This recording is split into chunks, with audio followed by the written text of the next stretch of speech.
starting? Yeah. Welcome to the LeafCast. The first Leaf show based on the epic fantasy series by Robert Jordan. My name is Casey Dicey Guy, and joining me eventually at some point or another will be Josh, and he is not my brother, so there you go, but a brother from another mother. No, There he is, the Beanie Baby himself. He puts the silent G back in Gnosticism. Hey, Sister K. Hello. Can we lower the music? Maybe. Ryan, thank you. Thank you, Ryan. How you doing, buddy? I'm doing all right. Running a bit late today with kid stuff. Yeah, you're just running in by the skin of your teeth. Take a breath. Don't worry. It's just friends here. Just friends here. Hey, everybody. Yeah. What's up, everybody? String Flame, Waterholic, Dana Lou, Hey. Glenn. Yeah, amazing. So we are actually starting the show today. This is an ass backwards situation. It's our last show, so fuck it. Yeah, that's right. Role reversal. Yes, role reversal. And we have a special treat because Hi, Glenn. well, yeah, you'll see. But yeah, you have something to say? I was just saying hi to Glenn. Oh, yes. Hi, Glenn. Yeah, so we have a special treat on the other side. You've known them in the felt. You've known them in the flesh if you've ever seen them at con before. You've snuggled them up close and their big puppet heads. Yeah. But here they are in the fleshy flesh felt tonight. No felt. No just felt. Flesh. Nice. Brother Dan and Ryan.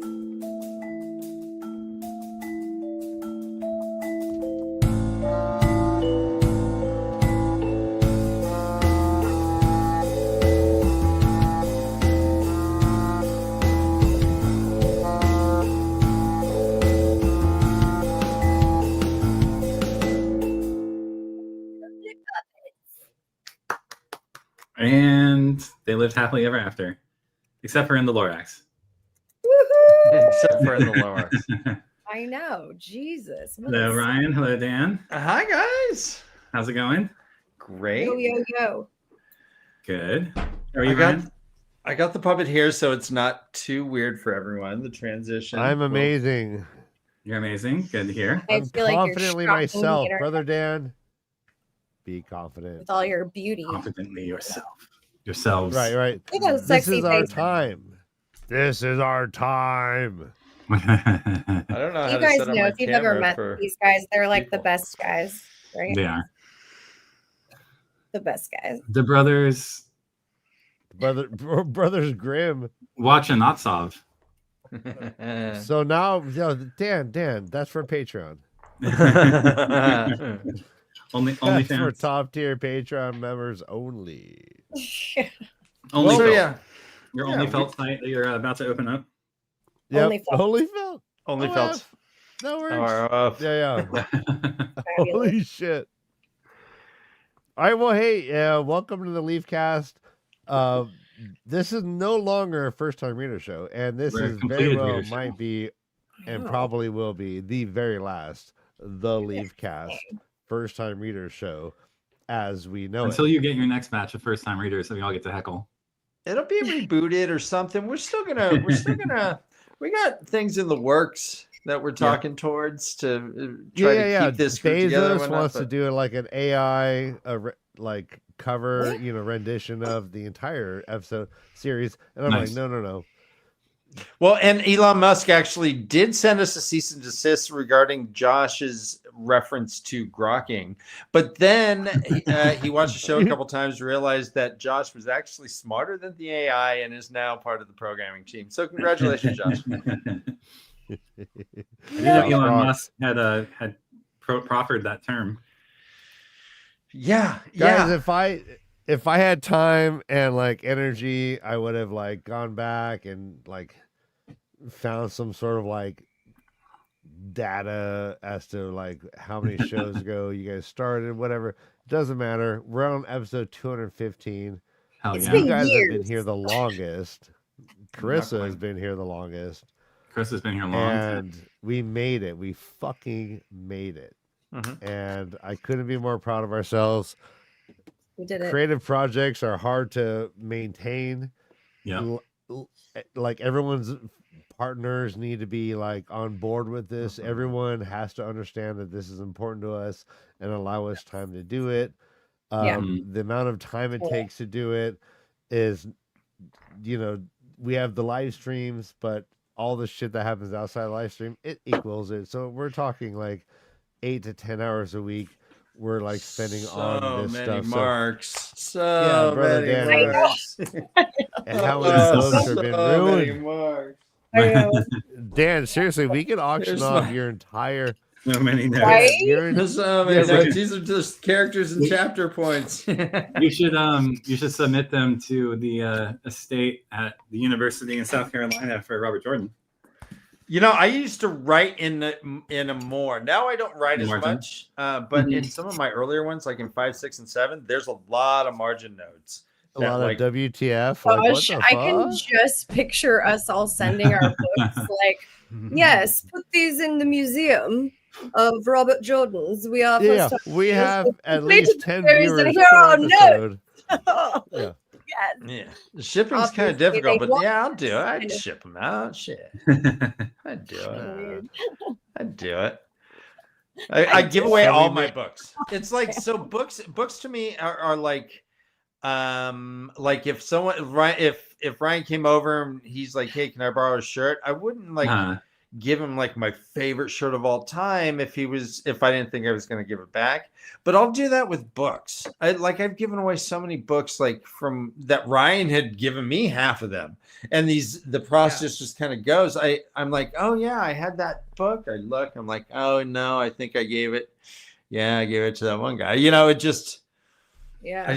And actually, like, fuck everyone who never gave these books back. Like, I've given over 80% of the books I've ever read. I give them out. Here are the people and like, here. why are they not coming back to me? I still have those paperbacks. Here, though. I still have those paperbacks of the Wheel of Time that you gave to me. Yeah, nice. That's awesome. That's awesome. So you can take them back when I see you in just 2 weeks. Yeah, I'm seeing Ryan in 2 weeks. Put together a bookshelf, and like I put all my books up. I'm like, this should be like walls, right? Shelving. Like, what is this? Like, it's like a meager little. Boop. You got to know that when you give away a book, like you're giving it away. You're like, oh yeah, it's like give it away, give it away now. But I wouldn't do that with my favorite like CD necessarily if I listen to CD all the time. But like a book, I'll get. I don't know, man. I feel like, Ryan, you must have one of my books with the stolen from marker inside of it. I have these great book stickers that go inside the front page that say stolen from and then your name. I think the only book you gave me was The House of Leaves. Cute. That's cute. It works well. And it's often true. All right, if anyone's not read House of Leaves, if you House of Leaves is amazing. If you want your brain to hurt in the best way possible, like 3 days like on a bender, like man, House of Leaves is. Hold on a second. What kind of story is House of Leaves? Why it's have like I never heard of it? 7 levels of stories all interlaced in different texts at different the premise timelines. Is there's a couple who live in a house and they discover that there's like underneath their house is like expansive caverns of magical like physical structures, marginal reality. And then as the story evolves, the actual writing will turn and you have to read it sideways and this way as it mimics. They're on different fonts and different sizes of font, different orientations. Yeah. But interesting. I'm not surprised that Josh didn't. What I was going to say that in essence, face was doing. I was like, he's talking. In I was essence, like, it's a where love you- story. It's Right. one of the greatest love stories I've ever read. Nice. It reminds Like, me a lot it's of. a Well, I just love texted it to story. myself, so I'll definitely read It that. reminds me a lot of the original Meow Wolf in Santa Fe. There's a lot of overlap. Okay. With that. Like, can Oh. you imagine like the Audible book of this? Like, they'd Oh have man, to that'd do be like. so random. I wonder, is there an ebook of it? No, they can't. They can't do an Audible book of like a page, just like writings here, over here, down here. I And should then, grab it. that's so funny. I picked up a book from the library that is very much Was it heavy? perhaps in the same vein. It is a book, but it's the main story is these two characters who like write in the margins. Oh, cool. And are What is that communicating called, back and forth. It's downstairs. Like I'll find it right now. I'm gonna go grab That's House sick. of Hey, Leaves. I'll bring it back. Dan, I know you're not used to this, but the camera's over here. The remastered. There you go. Yeah. Oh, look at those dulcet blue. Look at those baby Damn it. blues. A knuckle. My goodness. Actually, let me get that book. It's interesting. Holy All right. shit. Okay, I'm looking it up on my phone Hey, right now. girl. Currently, so So there That's is a 2000 audiobook of it, but like, let's find a good example of a page here. Yeah, there's like this movie type setting font that's like cinematic scripting, and then there's the normal novel, and then there's these like But yeah, they're mostly blank pages with like one word. oh yeah, my yeah, gosh. forgot about that. Yeah. There's vertical. Let's find the vertical writing. I saw some. Oh, there's real like quickly. crossouts. Like Yeah. He's like, yeah, yeah. fuck, they don't. there's like visual poetry stuff in it. Oh, Like Yeah. lacunas and like, art. so parallel why lines. is Mhm. why is Audible appropriate at all? Like for this? I'm interested. I'm actually really interested now to hear. Wait, find some vertical. I saw some like. There's some like Yeah, look type at that shit. setting. You're like, what's happening? Oh And this my is kind of like when you're. Yeah. Anyways, fucking A. Oh yeah, and there's these like squares that have like the separate like footnotes within footnotes. Oh shit! Yeah, I forgot Oh. about that. Holy. Wow. Yeah. That's fun. All right, so here's this book. It's called S. Period. S. It's a collaboration with J.J. Abrams, Oh, cool. and it comes. This book is called Ship of Isn't he Theseus. a director? But yeah, He's he the one who did. directed Lost and Fringe, which is like my favorite TV Okay. show of all God, time. I love Star Lost. Trek. But it has all these things. It has like papers in here that are in a very distinct area. There's a cipher, Nice. and everything is like. Holy shit! It's so meta. So these are That's so cool. yeah, so they're like communicating back and forth. There's newspaper clippings, so they're trying to find like the story about the guy who wrote this book, and they're kind of working together as they do it. So it's I haven't gotten into it yet because I've been busy doing the show stuff, but yeah. no, I mean, but our library now Right. just Something just else. auto renews unless someone requests it. So it Yeah. just is auto renewed for me for like the last Nice. couple months. I've had this. So thank you, Sweet. Plymouth Library. yeah, I'm going to get a library card. Actually, I was talking to Kevin recently about that, and I was like, I forgot all about the library. Yeah. Do it while Library. you still So can, right? excited It's to like, get We a were- library card now. That's actually part of the reason why I'm running late. We were at my middle son, Rigel, they do these 9-week long literary projects. He just did a fiction one. Now they're doing a nonfiction one. We had to go to the library to like find paper books to research Sumatran orangutans. Yeah. wait. And while we were there, we saw 3 other families, and all of them were from the same private school that he goes to. We were laughing about it. So They were all looking for Sumatran Sumatra. Well, no, they each have their own animal Oh. that's like a endangered species Uh-huh. that they're having to research. Oh, that's awesome. I have two, like, I'm gonna amend it right now. Like my spirit animal has always been the sloth, but I think I'm like older. The older I get, I'm more orangutan. Right. Oh, Ryan, they'll rip your face off. What Well, will? that's what I'm getting at. Like Orangutan? I care for. Oh yeah. Orangutan will Like, rip your face off. I'm commonly in front of a group of children that are legally and like morally I'm responsible for, and I will fucking tear your face off if you're gonna like come at my children. Like if you like That's like fair. if you're an active if there's a school shooter, I'm like fucking on your body, and you're the body human shield. Yeah, but I know that about Not me. That's fine, but not me. Like, yeah, Sloth would have do that. They'd be I'm taking them out the back. I'm all, guys, we're wheeling. We're wheeling out. Have you watched the movies? Oh, really? Oh, yeah. Okay, so Dan, like, you're just like, I'm ready. You would, your heroism would be the most effective and awesome way to do it. Yeah. Just run away. Ryan. Have you watched the movie Zootopia with your daughter? It's the way of the leaf. Oh my gosh. Zootopia? Yeah. No. Yeah. Oh, it's so good. Yeah, definitely worth watching. And there's sloths in there, and they're fucking hilarious. That's one of the best movies I remember. That's like what.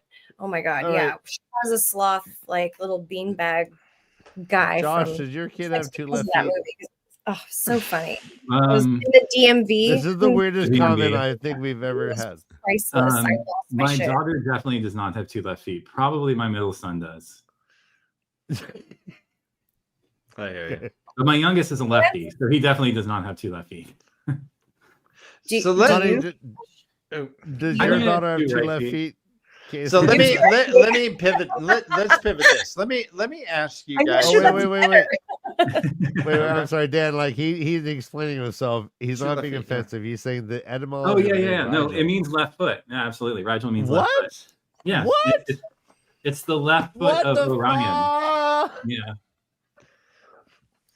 All right. So Kay, Josh, and Ryan, we've done this show for a long time. Yeah. What? Without getting like too personal, what kind of challenges have you had in order to maintain this schedule? One is breathing heavily at me at the moment right now. She's my daughter, and just growing older and getting pissed as she gets older and wants more and can, say more. Yeah, big smiles. She's like, yeah. Hi, babe. Yeah, so that's been a challenge for me. That's been my biggest challenge and technical difficulties, but we all know that. I'm sorry. Yeah. Go ahead, Josh. I'd say it's like having my primary partner doesn't have her kids on Wednesday night. So that's like one of the 3 nights every 2 weeks that like neither of us have our kids. So there's definitely been a cost to that of missing out on that one-on-one possible time. Yeah, that's Are you you're still together though? Yeah. Mm-hmm. Well then we did you a favor. I'm looking forward to getting that time back. We gave you your relationship the challenge it needed to survive this long. Yeah. Okay, you're welcome. Sunday night is a lot easier because we both have our kids miss Sunday. She has her kids on Sunday night, so it's like it's not a night where that could be like us time, Mm-hmm. Yeah, no, it is a huge commitment. Like it was a huge. I don't know that I realized necessarily what a long commitment this would be. Like I didn't do the math in my head and was like, oh yeah, this is going to be like 5 years. When Ryan and I first started, we were doing one chapter at a time, and someone messaged us saying, "You realize it's going to take you guys 9 years or something." We're like, "Oh yeah, maybe we should." You're right. You're right. That's going to take a very long time. That's so funny. Somebody had to point it out to you guys too. Yeah, I mean, this book had how many chapters? This book has. I didn't think about it. 46. So this book here would have taken essentially an entire year. Right. But that's how we were doing it at first. And then we're like, let's. Especially doing it because I didn't mind doing it like that and just explaining every chapter, just doing like a, the show was shorter at the time, but then when we had Todd come in as a first-time reader, then it was like, all right. So to my next question to you, the limitations as far as reading, did you get used to it? Was it ever just a real drag? And did you ever defy it on purpose? Defy it? What is that? What do you mean by that? Well, it's saying, all right, I know I'm supposed to stop at chapter 40. Oh, and read further on purpose? No, I never read further on purpose. Okay. Okay. No, I never ever did. I think I at least 1 or 2 times read further than I was supposed to, but never on purpose. Okay. I didn't know. Well, maybe once on purpose. I don't know. I can't say. I better not say never because I obviously would be wrong. Probably. There was one time when you went like 3 chapters past, and I was like, I do remember that. You had to have known you were doing that. No, I don't think I did. I think I was just swept up in the flow and like didn't really realize they were like how far I had gone. Uh-huh. Yeah, I mean, I believe that. I think. Yeah, I did too. Josh's predictions like the whole time have just been I tried not to read past, but I have been really enjoying reading this Origins of the Wheel of Time. I'm glad. Oh, you're reading that one? Yeah. I've been reading that this week. I actually had something. So Nakomi came up again in here, and I thought that would be something interesting maybe to talk about the show is like who she was and like what our predictions were about that. Because I think both of us had ideas of who she was and what she represented, and it was interesting to see that kind of spelled out in Robert Jordan's quote in here. And Brandon Sanderson also like talking about bringing her back with Rand outside of Shao Ghul. Right, and I guess we didn't really dig into that second appearance in the last chapter at all. We were moving kind of fast through there. We were whipping through, but she appears. Rand doesn't recognize her, right? But she says something like, "That'll do. Carry on, young man." That's good. That's what you need to do. She hurries off. So what was her role? Who was she, though? Why was it? She was Mael who appeared to Aviendha after when she was out in the middle of nowhere. Remember? And she like shows up at the fire with Aviendha. No, I do. Yeah, I remember that. I just don't know that I ever like felt like I understood what her purpose was, though, really. Did you recognize her at the end when Rand was in his new body and kind of coming to? Yes. Yeah. So can you read? Do you have it right there, Josh? I don't have it. I don't have I actually don't have that book here. I only have the I have it, which I don't know where it would be though. Is it the very end?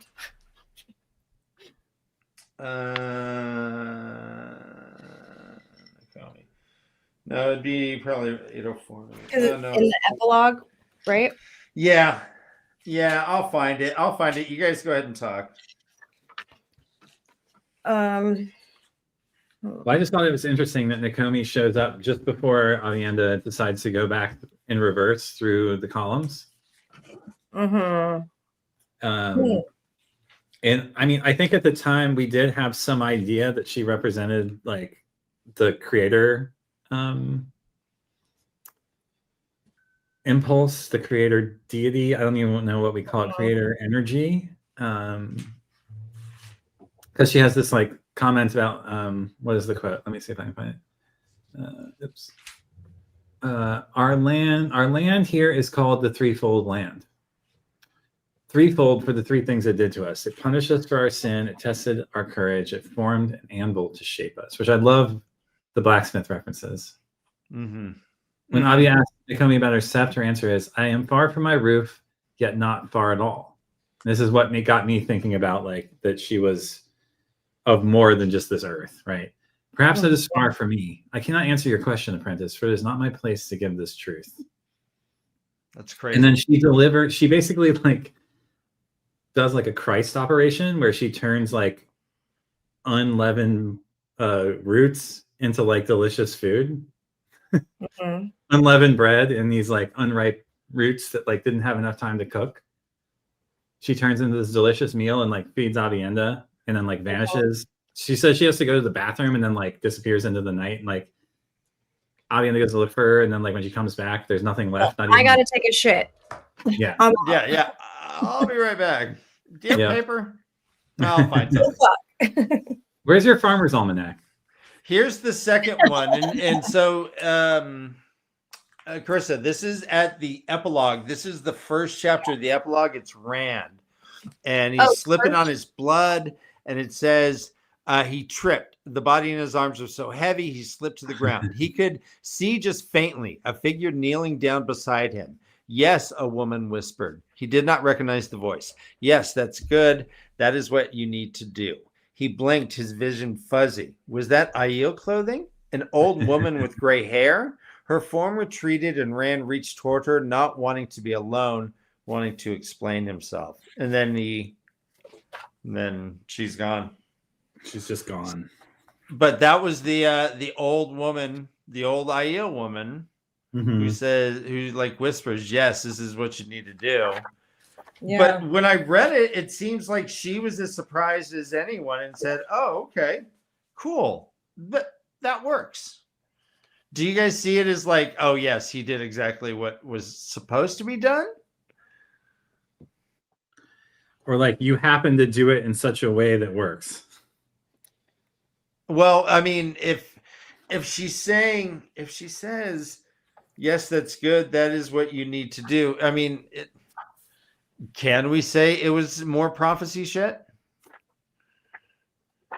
No, I mean, I feel like it's just, I mean, he's already there. Like he's already been enlightened. He's already like discovered the thing and discovered that like all the shit he needed to work out, which you know, I think was just like about, you know, free will and evil and good and, you know, needing all of it.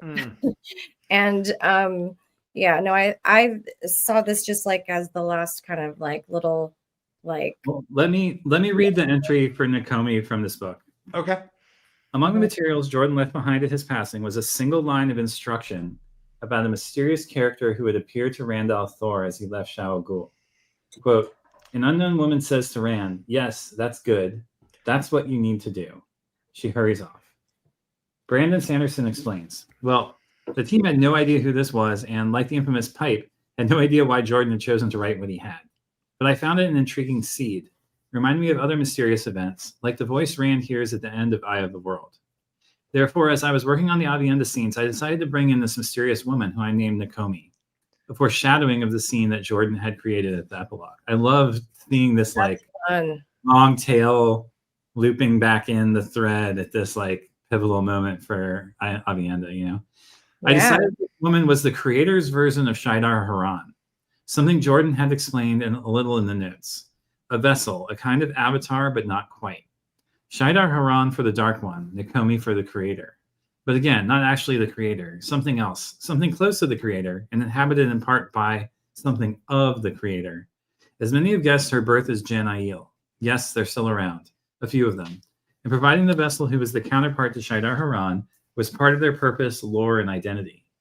Nakomi, which is her birth name among them, is the latest in this line. Oh my gosh. I feel like that book is just like a ton of answers. So many. But no, you should totally read this if you haven't. I'm going to have to, yeah.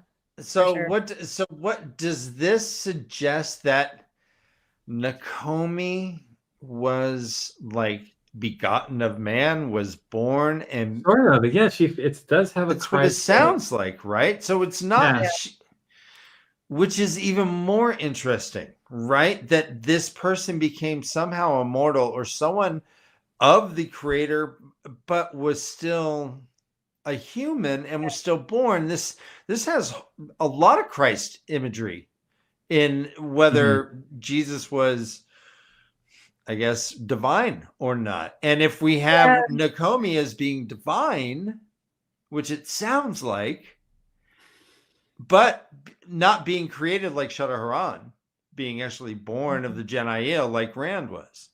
Interesting. Interesting. What do you think? What do you... The closer this shit gets to like, the closer we compare it to stories of, you know, of religious all sorts, it just gets less interesting to me. That's all. Okay. Yeah, I don't know why that is exactly, because I am interested in religion and learning about religions, different religions, but comparing this story to that feels like just like, I don't know, not the full answer. It just isn't exactly that. And although I'm sure it sounds like it was intended that way and written that way. Maybe not. Maybe not. So Matt Stagger here says, like Rand, who has also become something beyond human, Right.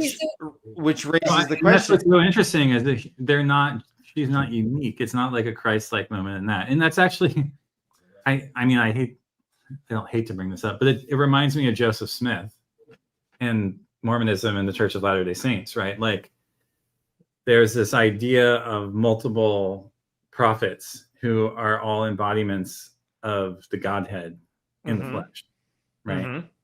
And I mean, Islam looks at this a little bit as well. So is this Rand's fate? Is Rand going to sometime show up on the desert and help? Well, is Rand a future prophet? Were one of Rand's parents from the Gen Aiel?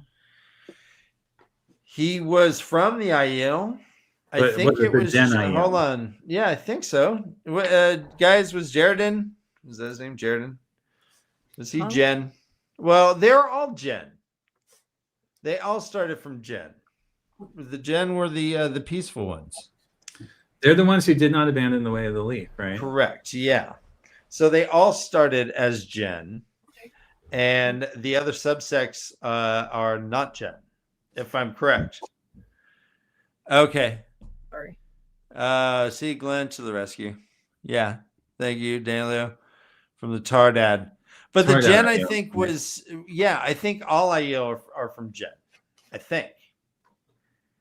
I don't know. So the first split among the Daishan Aiel occurred when the Aiel were traveling south of the Westlands. Following a raid, some of them led by... Oh, this is what we see in the show, right? Is the splitting of the Gen Aiel from the rest of the Aiel? Correct. I do not recall. The Aiel who kept their duties Aes Sedai adopted the term Gen, meaning true in the Old Tongue. So it's like the Council of Nicaea or like Constantinople. Yes, it was once the people created that they did violence, and they said, "Cover your face." Yeah, I don't even want to see you. I don't want to ever see your face again. So they would cover their faces when they did violence. This was all stemmed from this one occasion when this guy defended himself because his sister got killed or something like that. I mean, it's a tough life being a tinker, man. It's the Gen Aiel ain't it's hard. It's tough to be a tinker. Shit, it ain't. You got to commit. Slogan. You got to commit, baby. And they so that's when they said, "Fine, I don't want to see you anymore." You and I think even in a sense, it's the fracturing of the church. Leewin accidentally killed one of the raiders. Because of this, even though they successfully recovered the two sisters, the men who committed the violence were not allowed to return to the group. Leewin insisted that he was still Aiel and followed Gen's wagons in order to provide protection. Over time, other Gen drifted over to follow them, and their different attitudes eventually gave rise to the various warrior societies, septs, and clans among the modern Aiel. Interesting. And Rhuidean was founded by the Gen, right? Which is why the clan leaders have to go there to prove that to watch their history and prove that they're true. And see their shame, yeah. And see their shame, right? Yeah. Interesting. The Aiel, I mean, the Sharan and the Aiel, I feel like we don't get enough of. There was so much lost potential. Yeah. In a way, I mean, it does make me kind of regret like how much time was spent following these threads of like Aes Sedai and like Western Randlanders who like ultimately didn't really end up that important for the story, like in the slog. Like I would have rather have learned about Shara and Shia Ghul, and we didn't need to hear about Elaine's mercenaries for 12 chapters. Yeah. You know? But I mean, I get it. He was writing, right. He's following the thread of his storytelling, like, and he, you know, there probably would have been 36 books if he had lived, right? Like, that's a good point. I mean, yeah, what honestly, Sanderson did, I'm not sure how RJ would have done it. I know that he had plans to discuss Matt and Tuon in Shanshin. From what I understand, those are referred to as the Outrigger novels that he had planned that were not done. But Tuon was pregnant. Matt is, you know, I mean, I think that those would have been great. I think those would have been great. Yeah. Like the whole like Shanshin royalty and stuff, and Matt being his old. But doesn't Avienda see that the Shanshin stay in Randland? I guess this begs the question of like what's true. Yeah, I think that there is Avienda's vision reality, or were they just impossible? Shanshin still has a footprint in Randland, I believe. Okay, because of the pact. This is something I never thought of, and I'm a bit ashamed. Matt's name becoming Notai. Oh, and the fucking pink ribbon. Okay. How have we not talked about this? So fucking good. So fucking good. Notai. Yeah. I mean, I'm ashamed that I didn't think of that. Did you meet our friend in the walk community that goes by Notai? No. She was from actually Notai Shar. Bay Area. Yeah, Notai Shar. She's amazing. So what were your criticisms of the book, and what were the things that you really appreciated? Oh. I mean, I think I just leveled one of my main criticisms, which is the lack of narratological arrow. Like I felt like we'd be like sailing along, and then like we get like lost in the like the wind would die down, the winds of time would die down, and we get like off in the shoal, and we get like I'm still here, locked up in the shoal of stagnant water, or like worse, diverted down some fucking side stream for a little while that like didn't really move the novel along and felt kind of meh. I know that you also kind of commented on RJ's style of just kind of being a little slow, and then the end, and then when the end comes, it gets yeah. But up until then, it doesn't. It is. Oh shit! You know, Waterholic. Everybody mute yourself on Discord. Shit, that was so loud. Sorry. Yeah. What was okay? What was your biggest criticisms about the book, and your biggest hooray? You really killed. Yeah. Hooray! You really killed things about the book.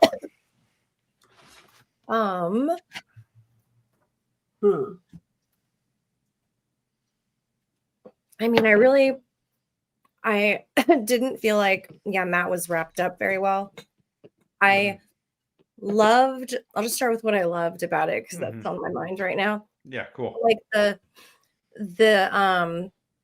didn't always, well, now I'm going back and forth. Never mind.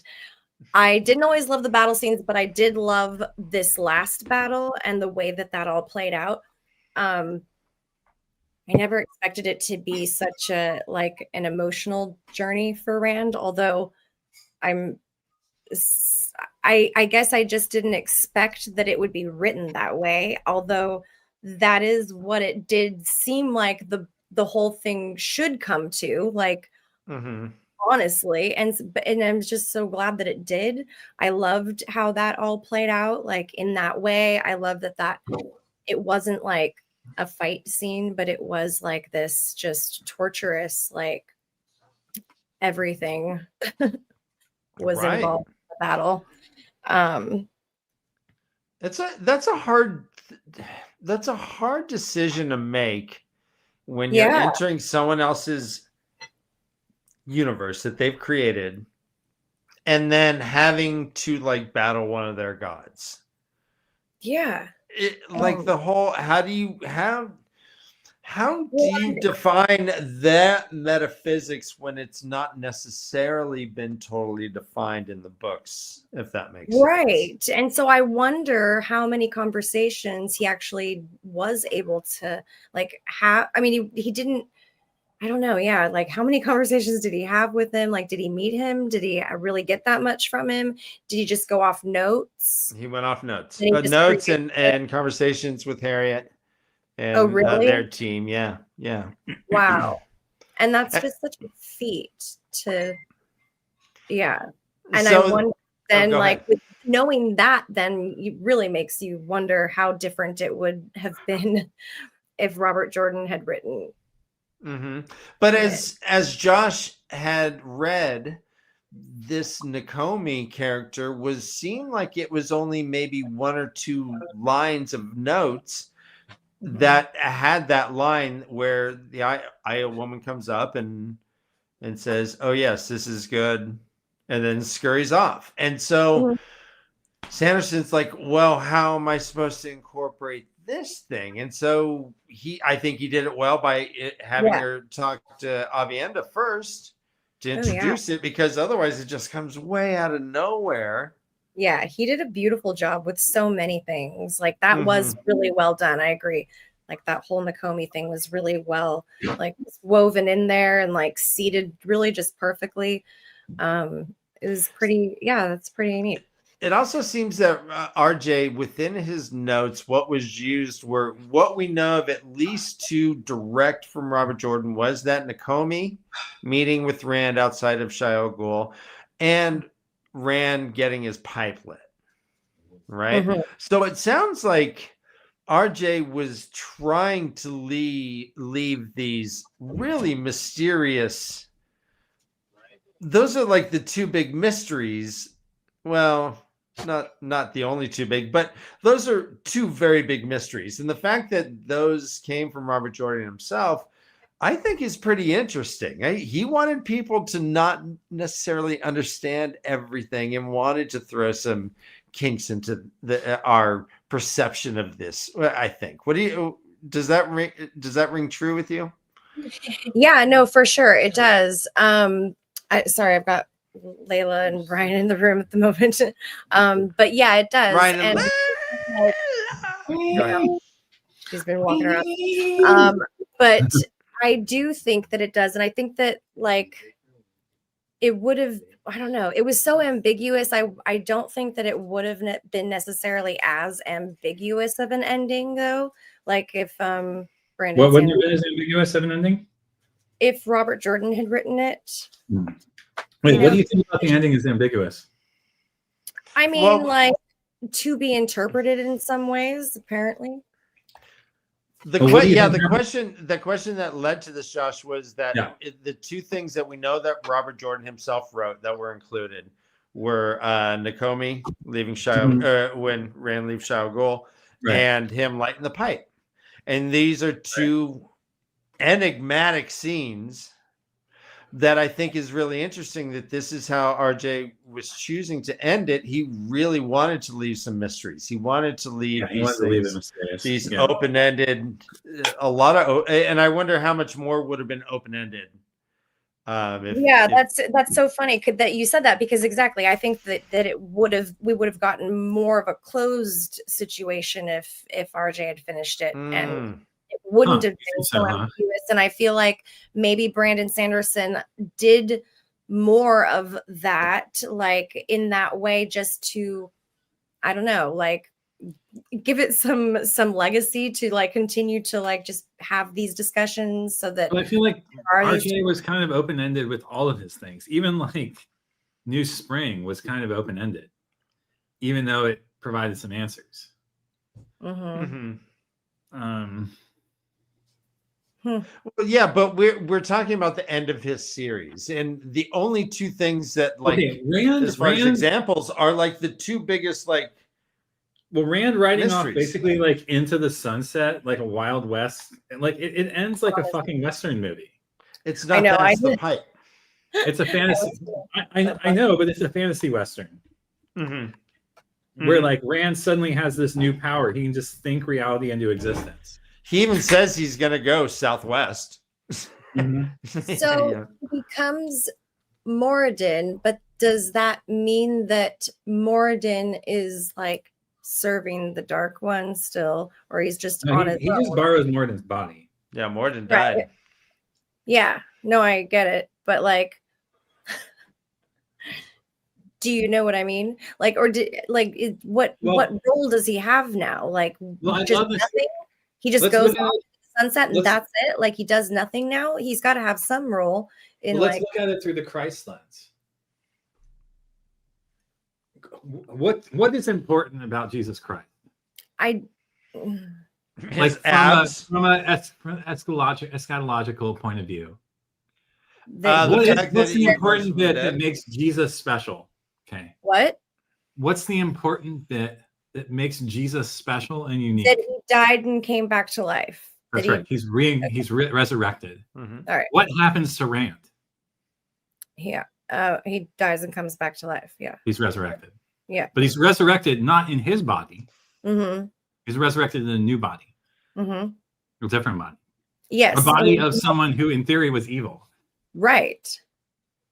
Like to their core. Like part of like wasn't Moradin like part of the Dark One? Like how that's that well, he was the Nameless. I mean, right? Also Moradin was the Nameless.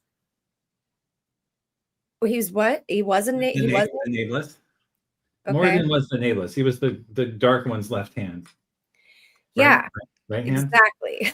So we saw that evil lives on. Go, I'm sorry. Go ahead, Kay. No, it's just like evil lives on, and like is Rand just like, okay, well, you know, if somebody's got to be the Dark One's left hand, it better be me. So I just should jump in and assume that role. Well, so I think it speaks to the separation of the soul from the body, right? Doesn't it? Hmm? It speaks to the separation of the soul from the body. Well, yes. So here's the question I have. We had an example of Bal the Willed using like a hawk to survey the battlefield. Mm-hmm. Oh yeah.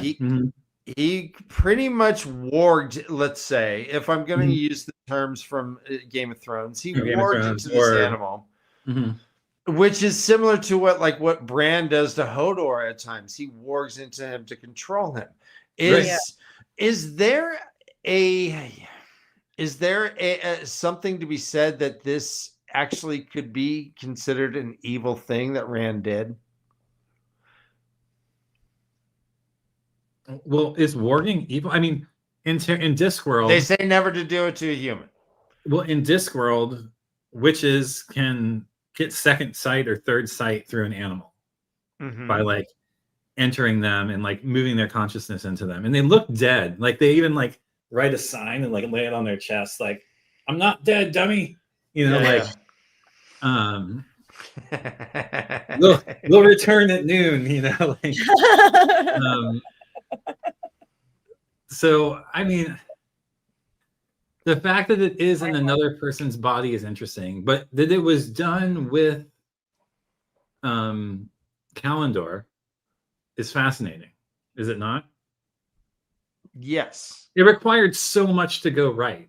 Crossing the streams, Kalendor being used in that moment while he was channeling the true power, and Nynaeve and Moradin. Yeah, and that's true, Dana. Exactly. Moradin wanted oblivion. Yeah, he did. What did Rand give him but oblivion? Well said, Dana Lou. Yeah. Yeah. That's absolutely a part of it. Yeah, that's really that's a Let good me point. let me ask you. I like thinking of it that way, like in the way that Dana Lou put it, like they both got what they wanted, like he did want to live on, and that makes me feel better about it all It too. frees Rand from being the Christ. That's the other thing.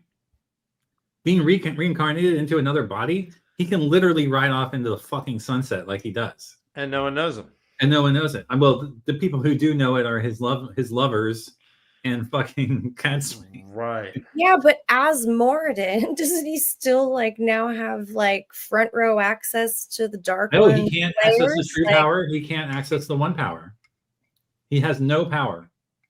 All he can do is change reality with his mind. If it's a thumbprint they need to get into the Dark One's lair, he's got that. You know what I mean? There's no biometrics on the Dark One's lair. Sorry, sweetie. Oh, fucking sweetheart, me, bitch. Yeah, I know. Let me jump to the idea of Taverin, more specifically Matt. Will Matt still have the dice tumbling in his head? Will he have his luck? It's an ability. It's not Taverin. Yeah. Hold on. Does Min still have her ability? First question. It's a talent. Yeah. The difference between talent and ability and like Taverin, Dan. Right, but Matt is his own thing. Like his luck. Did his luck stop? Rand can't channel anymore, but can Matt never channeled. It was a talent. No, but like, okay, like it's really weird that like you're saying like, can parents still blink and the himself fact that into Rand Wolf can't Train? channel. Wait. The fact that Rand can't channel is like a disability or something. Like no, like he can just now think shit, think like reality into being. Exactly, Ryan. Yes, which is way like a higher level. My theory is that like if we think about the symbol of the Aes Sedai, right? Or I mean the symbol of the Wheel of Time. No, the Aes Sedai, the symbol. It's like the yin yang dots. Like Nakomi is one side and Rand is now the other. They now fulfill the fucking yin yang because they now are both able to like pop in and out, think shit, and make it happen, and are like transcendent beings, right? Like, so I feel like Nakomi in a different age was able to like transcend into what I call like Bodhisattva fucking level, where they're like human godhead, and like Rand in this level in this world was able to transcend to that level, and so they're now like, I feel. So is Rand immortal like Nakomi? Oh yeah. No. There's no implication that Nakomi's immortal. She's just the latest incarnation. And it even says that in Brandon's notes. Latest incarnation. What is that? She's the latest incarnation of the creator. Well, like she's not immortal. We don't know that though. I mean, it says it right in the thing I read. I mean, we don't know that. In the Origins is not canon. First off, Origins is not canon. It is a project by a nice guy who loves the story, but like it's not. This is literally a quote from Brandon Sanderson. So I mean, I'm going to give it a little bit of credence. What does that guy know? Yeah, what is that guy know? All right, so Nakomi's not. All right, so you think like Rand could? In Moradin, Rand took on the creator's voice. He spoke in all caps. Oh, I understand that.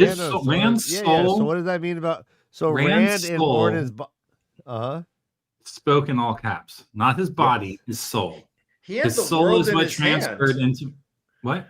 He had the globe in his hand. He had the world in his hand. The whole world. Remember? He's like, look at this. He's got the whole wide world. In his hands, he's got the little baby. So to your point, world. He was manipulating patterns. He was taking the reins of reality. Yeah. Right? He stepped. We saw Rand channel the threads of the pattern, or what we saw Rand take the individual lives of the pattern and shape them into reality. Yes. I think it's clear that whatever he did as his soul transmuted past his body into his consciousness. Is he the creator? No, not necessarily. But he does have the ability to weave the threads of the pattern without channeling, without the true power, without the one power. Okay. So and where's after this Bella break.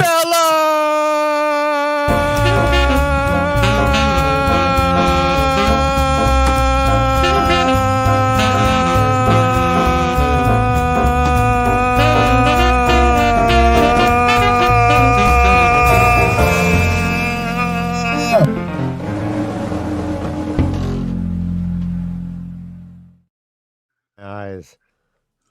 All right, so I love Peanuts, Bella. See, I dance like a puppet. Let's read this quote from the last book.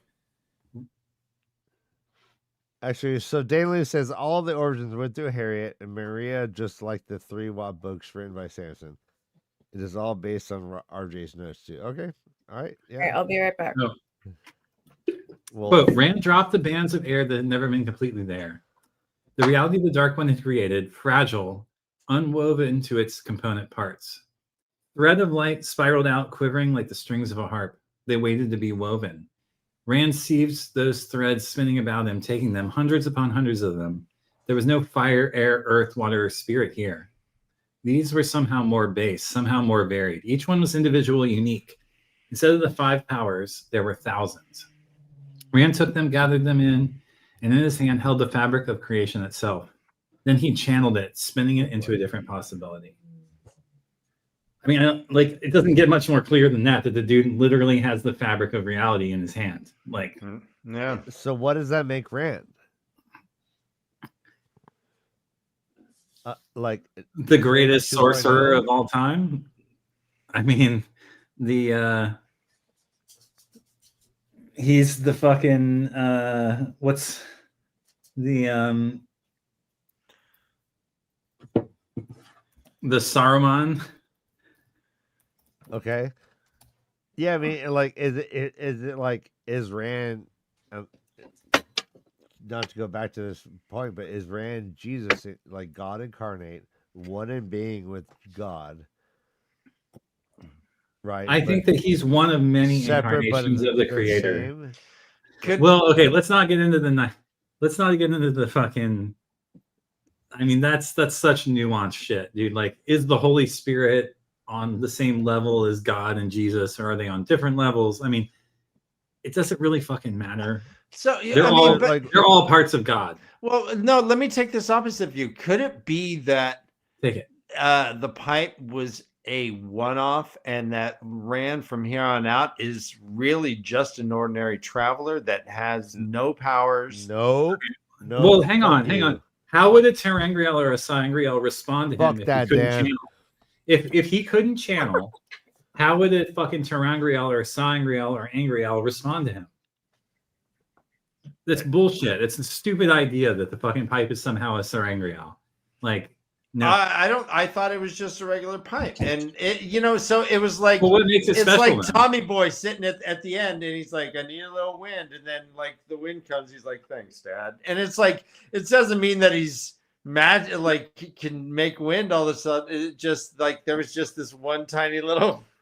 All right, just a happy accident, Dan. Yeah, you think it's really like. Well, it wasn't a happy accident, but I think that maybe Nakomi did it.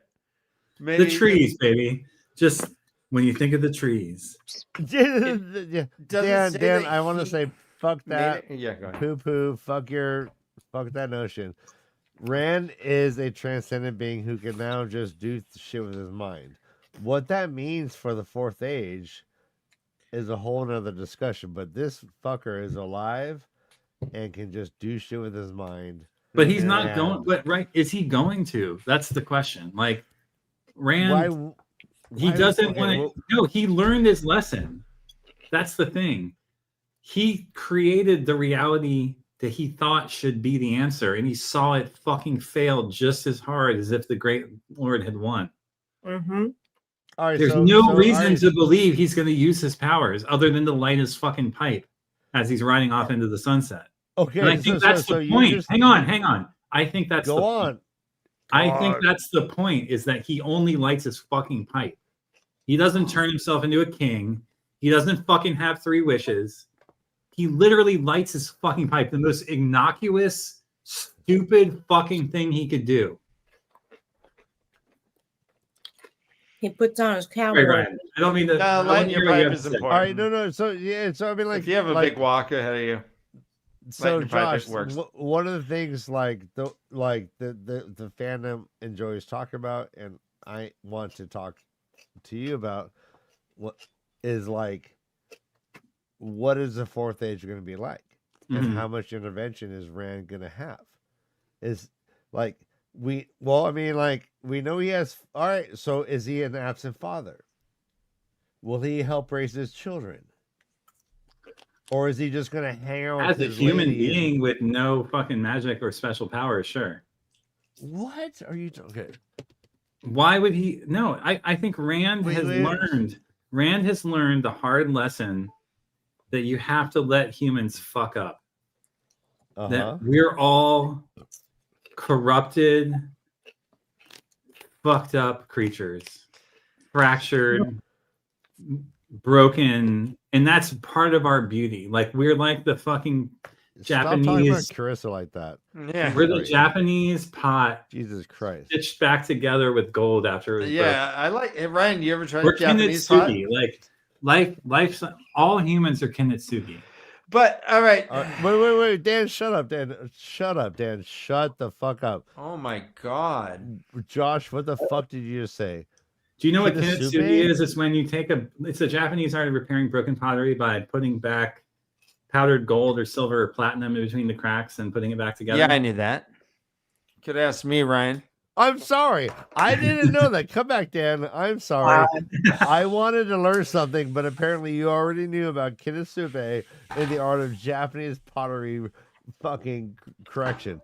My bad. Ryan, because AI can make something perfect. It's the human touch that has the indelible flaws that you should highlight. That's right. That's the human nature. And that's why we love the expression is its weaknesses. Thank you, yes. See? All right, yeah. So Dan, Ryan, God, the people are screaming for you to stay on the screen. Yeah.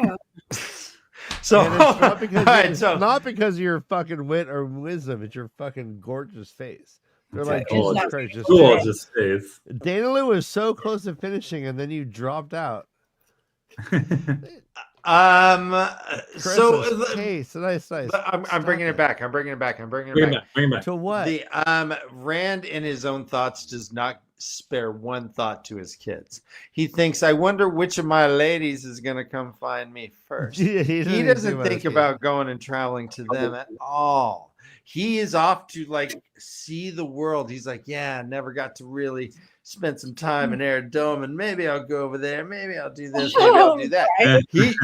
He has at least 3, if not 4 kids on the way. Oh, punk ass bitch. Dan, kind of like a punk ass bitch. What? No, he's like a trust fund baby who's like going to the whole dude like the fucking Burning Man. Hang on here. I'm not going to defend the bad father, but 2 of his babies are literally being born to the fucking Queen of Andor, who just acquired more territory than Andor's ever fucking had. Oh, I'm not saying they don't have a nice house. Okay. Yeah, he has 6 kids on the way. Like, who doesn't need? You don't need your father. And by the way, he shows up and he's like, "Hey, look at all these redheaded kids. Remember? You know what the hell?" And he shows up and he's like, "Hey, give your dad a kiss." And it's like all these people are like, "That's not Rand al'Thor. That's not Rand al'Thor." Like he wants nothing. He's like, "They're fine. I didn't know." Maybe that's it. Maybe that's exactly it. Dan he's in a different body. His sperm. Moradin's sperm. Hey. Moradin's fucking How sperm. many men in the world wish they could just switch bodies and like fluff and ditch like 6? Yeah. Oh shit! Look, the egg chooses the sperm. Bitch? I'm out, guys. It's been proven the egg chooses the sperm, and Rand's body is no longer the same. He is not technically their father. Wait. How's that been? He's not. Were you up in a fucking body? Ryan. He's not. Their father is dead. Their father is dead. Correct. Yeah. Biologically. What does that mean? I'm sorry. Damn. So I mean, what is this? What are we getting at? What are we getting at? Their Whose father? father's What are we Right, getting I'm at? not on screen very Yeah. often. I normally okay. I know. He doesn't get to. Yeah. His father's Dan, you his haven't looked father's at the dead. camera His once. father's dead. His Dan, father's you dead. keep looking at the Father's screen. big Look at the guy. camera. The camera's over here. Over here. There you go, baby. Baby. There's camera discipline. Wow. You guys are It's so hard to do the show. Wow, when you okay, look at that sis. green light. Huh? Oh. All right, keep the conversation going and look at the green light, Dan. I can't do that. It's so hard, isn't it? I have to What were you look talking about? around. So what is the consensus then? And what am I understanding that that Rand? You think Rand? Wait, Ryan, do you think Rand is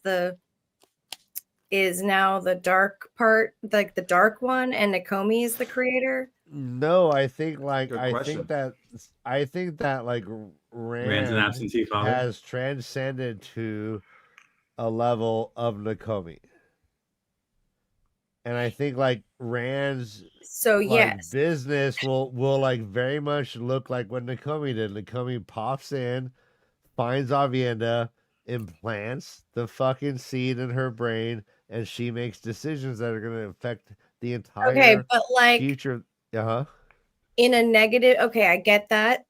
You Uh-huh. think that he's on that level, but like, is he destined to like do good things then, and creator type things? Yes, Or is yeah. he destined I to do, believe like, Rand is a force of good. dark one type things? And I don't. No, I don't believe that at all. I think Rand's goodness. I think he's I neutral. did not read it that way. Because of Tam. Because Tam raised him better. Like, he's good. So he he beat just the takes Dark over One Morden's because he's body good. and- He's gooder. Look, I don't buy it. we He all even we said all the Dark did- One. Does anyone love you? We all went to college and sowed our wild oats. That's all Rand talks about doing in this last chapter. Yeah, he's a Dude's about he's gonna come back home, send child support to his 6 fucking nope. babies. Yeah. They're His all three well off. baby mamas. Like No, Josh, I did not go to college, so I don't know what you're talking about. I know. Yeah. Man, Sorry, Josh. Jesus. Don't be so like educationalist. Jesus. Okay. Seriously. he's going to show up self-educated and make a career for himself. We know more about Rand's kids' future than Rand will ever know. Through Avienda, right? Through Avienda. We Right, know their names. We know stuff. Rand's not going to know anything. I don't think. And you know what? I think the It interest is going to sounded wane. like look how okay. I mean, Elaine's going Do I to wanna marry go here? someone Do I to wanna go here? gather her houses. Okay, well, what, Man, why are Josh? you figure fucking Do on it. camera? Do it. Go there, Josh. Elaine's going to marry someone. She's not going to wait for Rand. She's going Josh, to marry what? someone. She's going to get. No, she'll marry like a to combine forces. And like, Christ. yeah, she'll do the political thing, but like Yeah. also maybe not because she's literally like maybe she's profiting on some level on her relationship with the fucking guy who saved the fucking world. Oh my. Why would she not Okay, profit Josh, off that? go. Why would she not be like, yeah? because she knows her worth. I mean, she grew up in a royal household. She knows that. Yeah, she knows so how these she things could work. like, she could like fucking MAGA that shit. She like make like Randland great again. Like she could be like, I knew Rand. Oh fuck! Hey Dan, you ready Matt for a rap? Stacker. What does it say? Oh my gosh. I love that Matt Steiger. Avatar the pattern. That's how he likes his pipe. Avatar the pattern. Yeah. Avatar, the last airbender. The last pattern mender. Here we go. Yeah, okay, so does that mean that he's like creator like? All right, Dan's got to Oh rap my to Matt god, right now. my phone was going off. I was like, what? Yeah. All You right. do? Here we go. Here we go. Awesome. Ram pulls all the threads when he gets off his meds. It's hard to get out of bed when he feels so bad that it's all in dread. He looks outside, it's gray. He says, no way, I'm not going out today because I didn't take my meds. Hey. Oh, here we go. Hey-oh. There we go. Yeah. And I pull the threads. You fucking weirdo. That's awesome. I love you guys. Okay, look, there's no reason to assume that Rand is the only polyamorous among his 3 partners. Oh, for fuck's sake. Oh, here we go. Oh, yeah. Okay. All of them can be poly. All of them probably should be poly. Yeah, no, yeah. Like, yeah. Elaine can marry another man, have another partner, bring another dad into the picture. There's nothing wrong with that. Alienda can do that too. She has the fucking Dragon Reborn children in her belly. The reason he wonders which of them will follow. I'm sorry I said go there. It's because he doesn't know which of them will choose to follow him at that first moment. So he just leaves them all behind? What a fucking douchebag. No, he's giving them the space to do what they need to do. And they're all talking amongst themselves about what the right decision is. They're fine. They're fucking fine. They're fine. In fact, they're empowered. Except for men. By his absence. They're empowered by let's not fucking forget about Min. Min is not fine. She needs to laugh. She did. Her egg did not choose his sperm. Fucking her. And I think her egg he's going to follow him first. I think her egg had way more sperm to choose from. Seinfeld shit here. Come on. Amienda had like 2. Go ahead, Kay. What do you got to say? No, it just doesn't matter. Like, it doesn't matter. What doesn't matter? If they're okay, like, oh good, they're okay, like, because they know he's dead because his physical body is dead. They know he's not dead. If they're okay, it doesn't change the fact that he didn't actually die, and so they know that though. All 3 of them know that. Do you think the 3 of them think he's dead? No. Hang on, Ryan. Let her answer. Maybe no, they don't think he's dead. They know he's alive. All 3 of them know he's alive. Catswain knew. Do the other ones know too? All 3 of them can sense him through the bond. Oh, yeah. They all say they can sense him through the bond in the last chapter. So they just decide that must be true. That's why he knows they will follow him, because they are bonded to him and they can sense where he is in the world. That's the whole point. So okay. Yeah. Ani, I'm sorry. I don't mean to be. I'm not. That they're the girls are out right. I'm sorry. Did that's what he thinks? He thinks they all know. They all know where he is and that he's alive. They aren't worried because, in fact, they were all talking to one another about the fact they were going to go find him. So, what do you think about the bond passing, transferring to the soul and not the body? I think it's fascinating.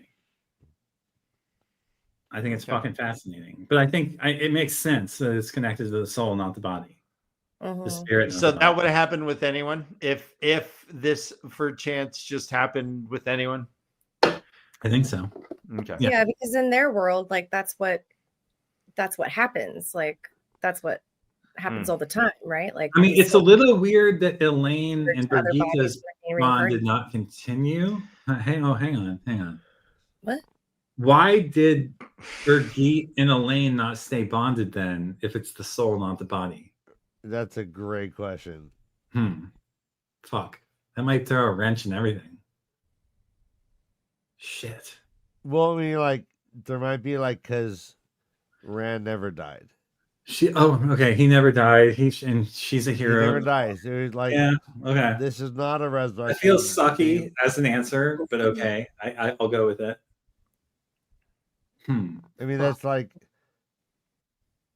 and like, if we think about that, like, we had 2 living bodies who are down on a table, like in a room, and they said it's a bit of a Frankenstein vibe. But Dr. Jekyll and Mr. Frankenstein vibe. So he here's my question for Josh. Then at this point, with the way that you interpreted, I'm just going to call it that. Okay. Interpret it. Yes, I'm interpreting it. I'm interpreting it. Question music. Are you still a dark? That's a great question. Am I still a dark friend? Yes.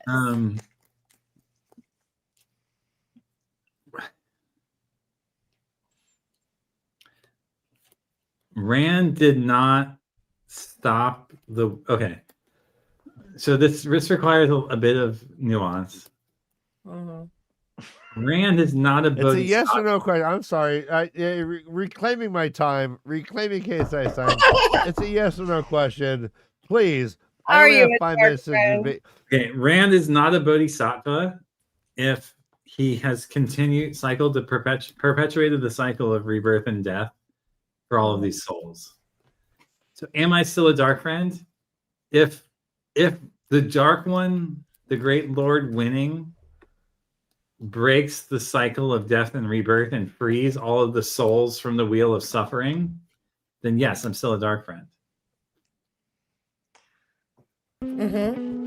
So how did you? Well, this has been the LeafCast. Thank you. So what happened? Yeah, here, quick. Jesus. Just playing, but yeah, okay. I mean, from a Buddhist perspective, Rand did not. All of these souls are trapped in an eternal wheel of desire, impermanence, suffering, and rebirth. And he saw that if he removed the Great Lord from the picture entirely, it ended up in a bad space. But the Great Lord offered him the chance to break the wheel and stop all of this shit. Yeah. He didn't take it. Yeah. Yeah. Was that the right choice? Well, it's a matter of interpretation. Well, then you're not a dark friend. Fuck you. You're out of the club. You know, he should have breaking it, right? Yeah. So I was breaking it. Absolutely, 100% should have taken that. The matter of interpretation is whether we believe that nirvana comes from breaking the cycle of death and rebirth, or if it comes from all beings being enlightened and therefore freed from the burden of death and rebirth. So here's what I break think. All the souls free and they didn't have the tools. Look, my mom and my biological father didn't have the fucking tools to address the suffering that their relationship brought them. And my mom's still 42 years after separating from my biological father, still can't fucking talk about what happened. She doesn't have the tools and the emotional intelligence to integrate what happened. Like I literally can't fucking ask her what happened because it will send her into a fucking turmoil, a fucking emotional shit and suffering. Like if every soul doesn't have the tools to leave the cycle of death and rebirth in the moment of breaking the wheel, then the bodhisattva does perpetuate the wheel and comes back again to free as many souls as they can the next time by educating them and giving them the tools they need to become free from suffering. That's the nature of the bodhisattva, as opposed to the Buddha who just takes enlightenment and is like, oh, whatever, fuck all you all. So, like, two questions. One, would if a bodhisattva could free everyone from the suffering, would they do that? Only if all of the souls had the tools to lead them to nirvana at that moment. But I mean, like, would a bodhisattva just make one decision and be like, boom, everyone is like. I mean, I'm telling you, the context is: does fucking Nynaeve, this soul, have the ability to? Does Oliver have the tools to leave suffering behind, or will they end up in the bardo in a hell realm because they don't have the tools necessary to move through the bardo to become enlightened beings and free from the wheel of death and rebirth? Even if you break the wheel of reincarnation, do they have the tools? Have they been enlightened? And if the answer is no, then you come back again, and they all come back again, and you keep working until every soul becomes a bodhisattva. And then but like you're like at this point like a bodhisattva who can like affect the. Anyways, so can Rand change what anyone believes or thinks? This one specific religion right now, though. Like what? No, I mean, it's just a concept. Why is it just right here? Like it's not a religious. It's like it's a concept that's steeped in religion. Okay. But like, so Josh and Kay, we are led to believe that Rand made the choice to return the Dark One to the seal, but better done. to But better done. perpetuate a free will world. Yes. Do you believe that that's what happened, or do you believe that there's still like a non-free will world that he just allowed to continue? Wait, why? Well, that would imply that this world is not a free will world, which I don't agree with. Okay, well, I mean, Rand like, proves that this world has free will. Yeah. how? This world does have free will because they have both joy and evil shit. Like, you are free to make that decision, and thus there is going to always be evil. Let's look at the fucking textual evidence. Nakomi says, literally. That's good. That's what you need to do. Nakomi literally says, yes, that's good. That's what you need to do. Not that's what you have to do. That's what you need to do. Yeah. So he has free will to decide one way. Rand had the free will to decide to break the wheel, to make the agreement with the Dark One, to create a world with no evil and only the fucking creator. And he could have created infinite suffering from that. And he chose not to. My belief is that Rand, at that moment when he pulled the Dark One into the pattern, right, like that was free will, choosing not to destroy it. That was the in my opinion, the first action of free will in the entire series we just read. And then he chose to bring this and continue the pattern of non-free will. But what he did differently is that he locked the Great Lord away with true power and the one power, not just the one power, which is what made the prison flawed before. So what does that say now, in theory, the next age and the next stage and the next stage and the next stage, the Great Lord won't be able to break through the bore. There will be no bore because the prison was sealed so perfectly. And so instead we have it's like the fucking yin yang. Inside the light, there's this perfectly sealed capsule of darkness. What happened in the third age is that darkness started to leak out. It was like the circle inside the black circle. Because like the human hubris to like create a source of power, right? They're like, oh, we can tap it. They were like, oh, we can break it. Lanfear was the one who busted in there, right? With Rand, or with Lutheran.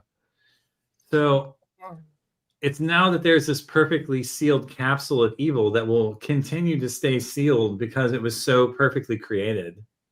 So what does that mean for like the living Forsaken that lived through the fourth age?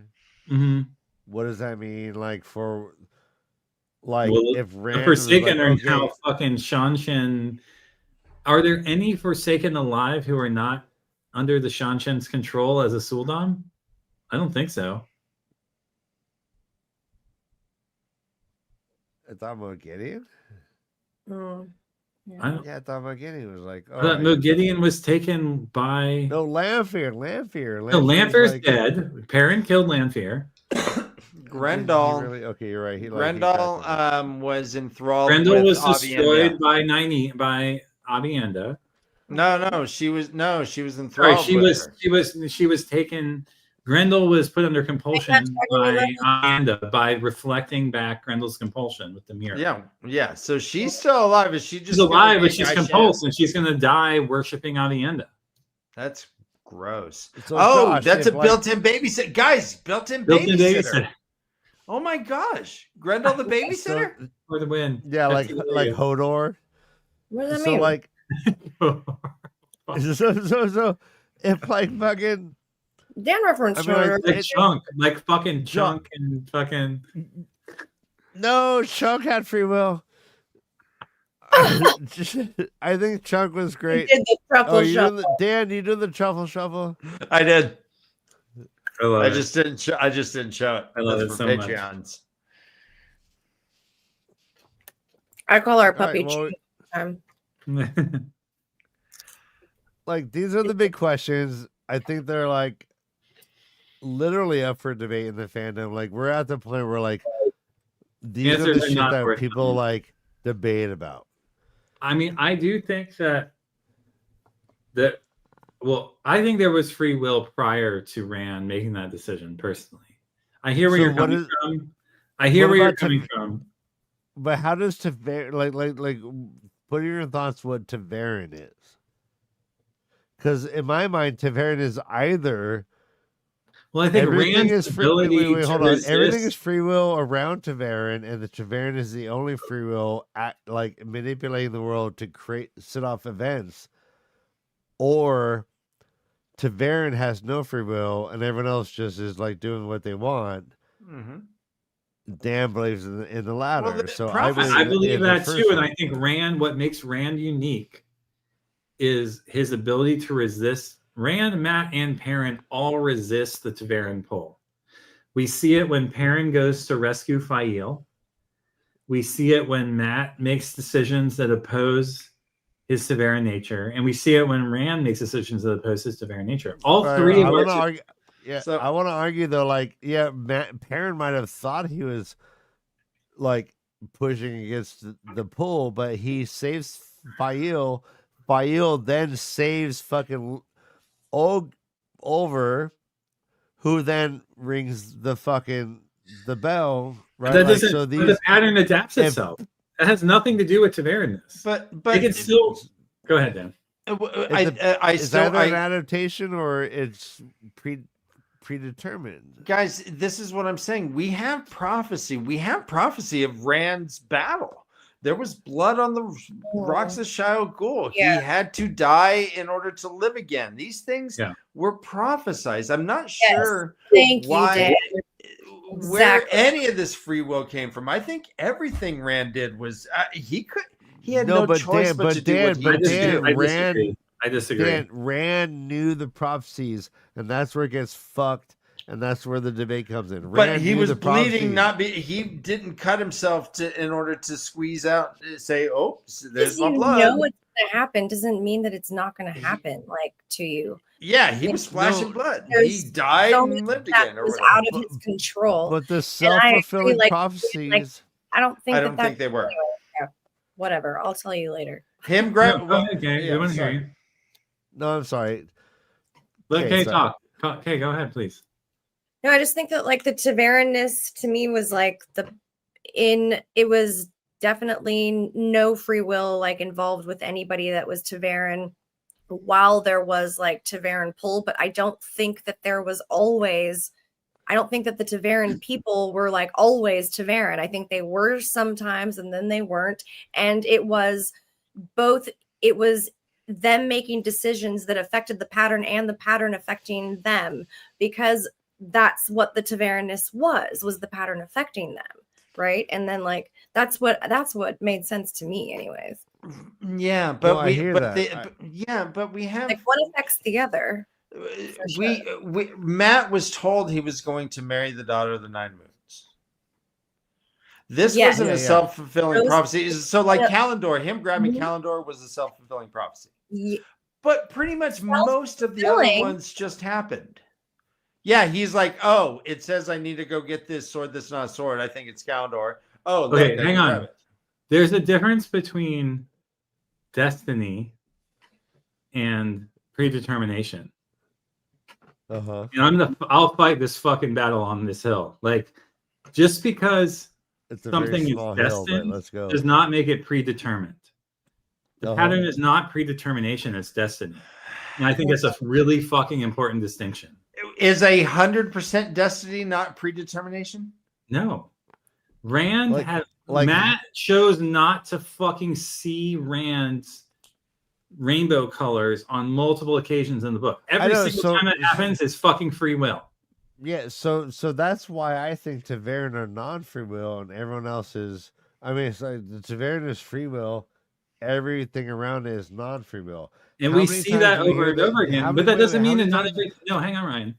When Taverin passed through the orbit of other people, they affect their ability to free will. But that doesn't mean that everyone else is not free will. You can have a world filled with free will where you have these free will agents, Taverin, moving through it, that are these giant bodies that have the gravity pull of predestination. or even destiny. And when people become in the orbit of these gravimetric bodies, then their reality gets bent to the pattern.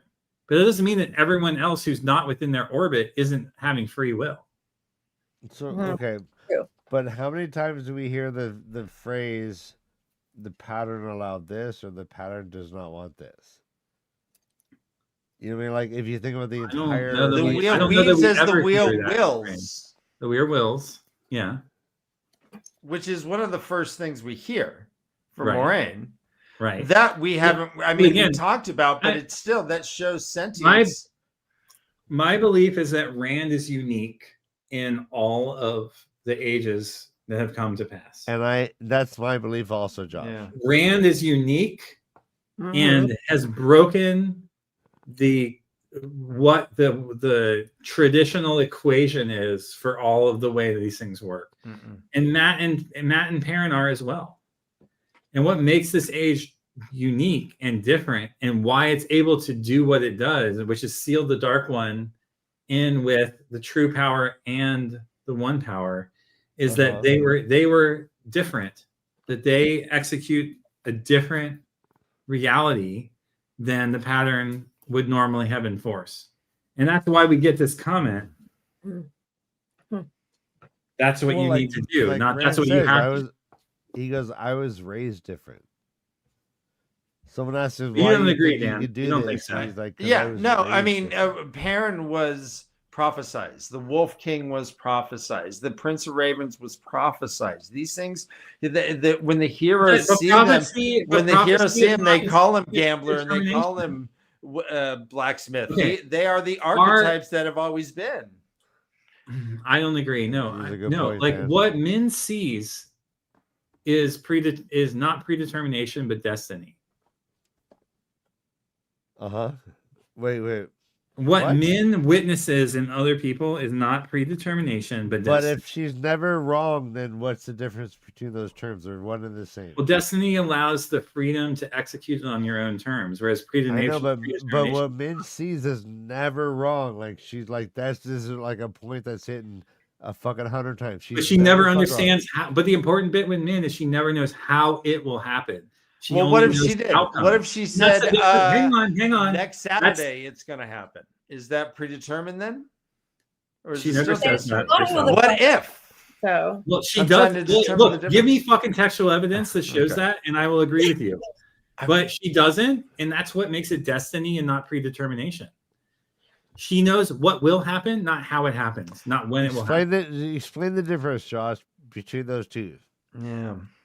Like if like Min can like predict the future with 100% accuracy. No, but she can't. She can only interpret what she sees. But and that what she sees never wrong. Like I don't know what you're saying. Like she's never wrong. Never with my hands. She's never wrong. Never wrong. Like, so like what does that? Okay, like, so what does let's that use mean? the term. She's So never traditionally, wrong. So here's hang on.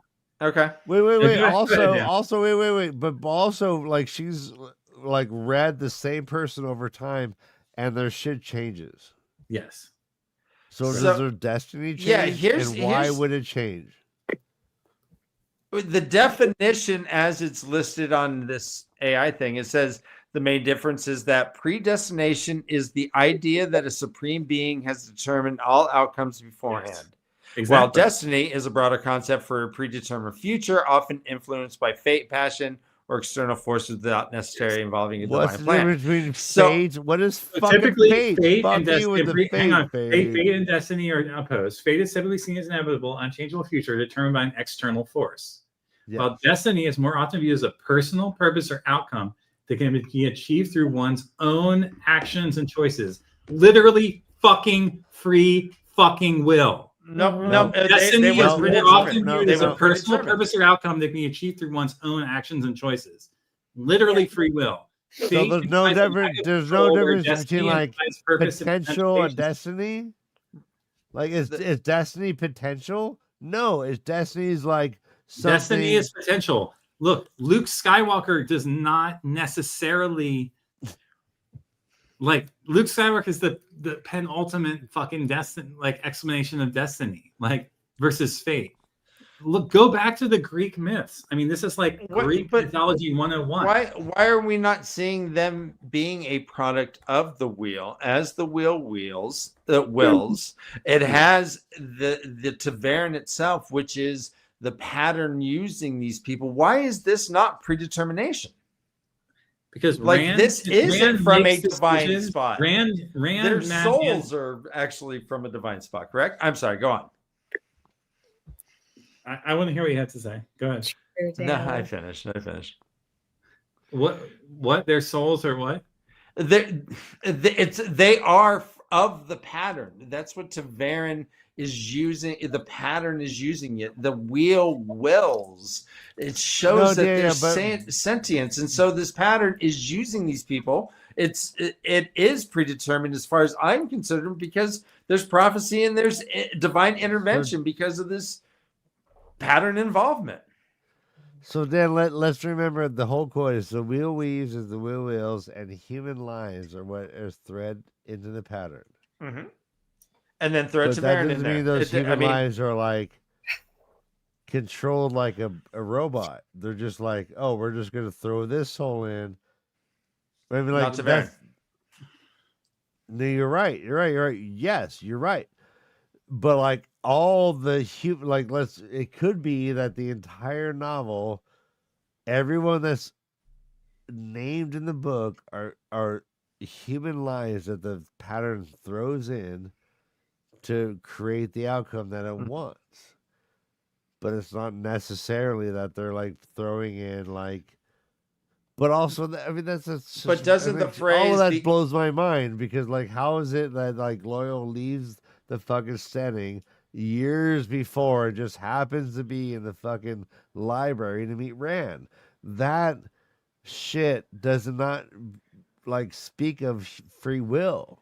You know what I mean? Like everybody in this world is like that. You know, just it could just be the Taveran people that are, you know, maybe don't have free will, and maybe everybody else does. You know. Josh, if there's pattern, okay, so that's like a whole like argument point. Like some people say, like everyone who's associated with Taveran, like it's almost like a seismic graphic, like circles, like like if you're close to them, like you lose your free will, but like if you're just fucking in a random farm, like you're just farming, like it's not an issue. Yeah, but like the closer you get to them, like the less. Yeah, so but that doesn't make sense to me. You know what I mean? Like, but why? Unless it's a way to understand like why like Jesus figures. I want to read this Loyal quote from literally the fucking Eye of the World. All right. The wheel of time weaves the pattern of the ages, and it threads it uses are live. Doing that. No, that's not the right music. Let me give it. Too loud. No. How about this? No. Here we go. Let's go. The wheel of time weaves the pattern of the ages, and the threads it uses are lives. It's not fixed, the pattern, not always. If a man tries to change the direction of his life and the pattern has room for it, the wheel just weaves on and takes it in. There's always room for small changes, but sometimes the pattern simply won't accept a big change no matter how hard you try. Sometimes the wheel bends a life thread or several threads in such a way that all the surrounding threads are forced to swirl around it. And those force other threads, and those still others, and on and on. That first bending to make the web, that is Taveran, and there's nothing you can do to change it, not until the pattern itself changes. The web, Tamaralen Alen, it's called, can last for weeks or years. It can take a town or even the whole pattern. So doesn't that suggest like a soft free will? That free will is still at work, but if it's too big of a decision and the pattern needs to take it in. So this is what Loyal says. I'm not saying it's right. I'm just saying that this is what we're given as sexual evidence. No, and then we see Rand Loyal might be wrong too. We all gotta. We see Rand over and over again make decisions that seem to go against like the flow. Like he breaks out of the prison that he was put into. Now, again, we can't know because of fucking plot armor, like what was Tavarin and what wasn't, what was predestined and what was fucking, whatever, like destiny, like. But I don't think it makes sense to attribute predestination to all of the actions that these characters have. Other than the fact it's a book and it's written down in text, like how meta do you want to get? Like, yeah, sure. No, how do we the deal book with is prophecy? fucking written down and printed on paper. They can't change what they fucking do. Right, sure. but how do we deal with prophecy then in regards to this? Well, prophecy is interpretation. Men's visions are interpretation. No. They are. No. Men's visions are interpreted. She says herself over and over again, she doesn't know what it means. They're symbols, but it will come true. She says if she knows, there's some things she doesn't know about. No. Show me she fucking textual evidence. She's for never wrong. Okay. I don't know how you she's never wrong. that pattern shit from Loyal. Well, and I also wonder. So the shot chick. Wait. Case, go ahead. Case talking. Go on, Case. Go ahead. No, I just don't think that you can read the pattern shit like any other way. Like from Loyal, that specific excerpt just to me sounds just exactly like there is no free will. The pattern is deciding every fucking thing. And no, but it even says there's always room for small changes. That implies free will. Barely. And it barely allows it. Yeah, am I gonna go missionary or doggy? Yeah, you can have oatmeal or cereal. Yeah, like teeny tiny changes and only very sometimes a little bit. So to me it just sounds like everything is predetermined in this world, and there is no free will, and especially to Varen, those are the very beginnings, right? Like that's what it said. That's the very beginning of a thread. So that's the most important part that's never ever going to change. So Rand isn't changing shit about the pattern. Like everything is decided for him. There isn't anything different about this. It doesn't make any sense. I don't agree with you. In fact, literally the text says the opposite of what you're saying. But there was a physical pull for them to go to Rand. They felt a physical pull. And they chose not to fucking follow it on multiple occasions. Perrin and Matt both choose not to follow the pull over and over again. Right. How is that not fucking free will then? How is it? Tavaren's different. No, but that is Tavaren.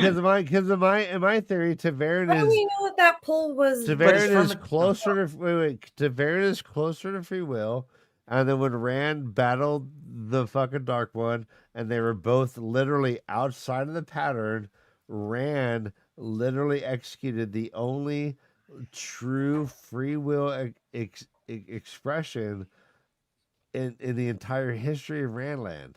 And he chose to continue that pattern and let it go. He chose to pull the Dark One back into the pattern and said, this is how we create balance, and we're going to continue this whole thing. That's my theory, and I'm sticking by it. Like, literally Rand, like, meeting the Dark One into the pattern is like the first act of free will. True free will. Patternless free will. That's what do you think, Josh? I think all of our lives are shaped by the context and history of the decisions we've made that come before it. That's the pattern. I mean, like we are shaped by our choices. The decisions we've made are the generations of humans that came before us that put us in the socioeconomic position, political position, the country we were born in. Like, I don't see that it's any fucking different. Yeah, sure, there's some magic, but do we have free will? We don't even fucking know. Like, how do we know that we aren't just acting out a genetic predisposition? Yeah, like epigenetic, literally the same universe every time in our day-to-day lives. We don't. So yeah. By the way, like I'm starting a post-rock band called Epigenic Destiny. Epigenetic Destiny. Yeah. Like I'm gonna play, Nice. all the instruments. Ryan, why not singing. epidemic predeterminism? Or Epigenetic predeterminism. No, Dan, there's a Epigenetic fucking difference. predeterminism. There's a difference. There's a difference. Jesus, have you not been in the fucking room with? Hey, but Josh, do you think that Loyal was writing the books? I sure want to believe it, but Yeah. I feel like as the books went on, I became less and less convinced. Yeah. I really, Even with, like, that last little. I was so convinced in book 5 or whatever it was that was the case. And then like Loyal disappeared for like so 5 long. books, you know. I know, So, but what about the 2 quotes we get from Loyal at the end? What I do about like that? that. Yeah, that made me think. That's Okay. surprising to hear from you because Doesn't he say the Dragon the last Reborn? part made me think. Yeah, the last quote of the book is literally like from Loyal. I mean, And then, but like, can you find the quote? Because it like I don't says have the more book than in that. front of me. He came like the Damn. wind, touched everything, and like the wind was gone. Right. Tyshar. And then keep Yeah, going. Loyal. And in front of the last battle, he writes, "Dawn broke the morning on Poliv Heights, but the sun did not shine on the defenders of the light. Out of the west and out of the north came the armies of darkness to win this one last battle and cast a shadow across the earth to usher in an age where the wails of suffering would go unheard." So no. No. And I'm sorry. Read the end. Like the first very end quote. again? I felt like it was like his quote is like Loyal, Dragon Reborn or something. No, that's the book from The Dragon Reborn by Loyal. Right. So from the Dragon Reborn, what does that mean when we're seeing that in the last book? What does that mean? Loyal died. Loyal wrote the fucking Dragon Reborn. Am I not wrong? Like I've always thought this. Like it said, you read the quote and it said Loyal, Dragon Reborn.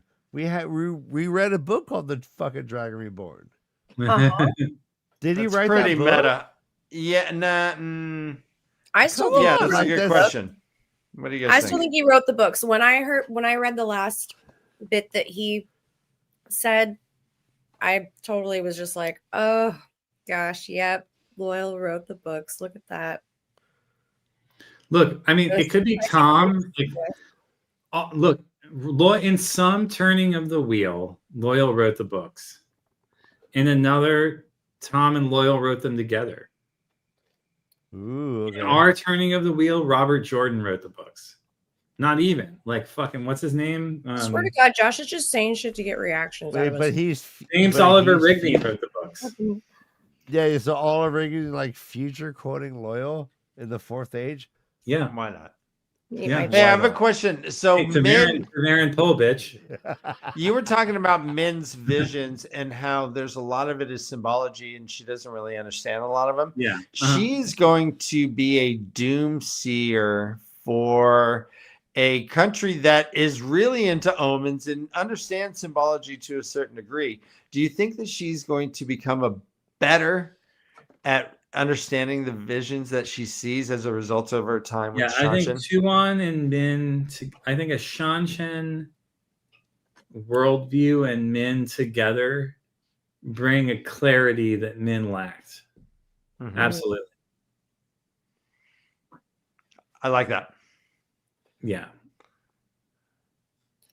Pennywalk Cake Lady popped in to say hello. Hello. Hi there. And you've missed us in discussions tonight. Yeah, I think Min. It's fun.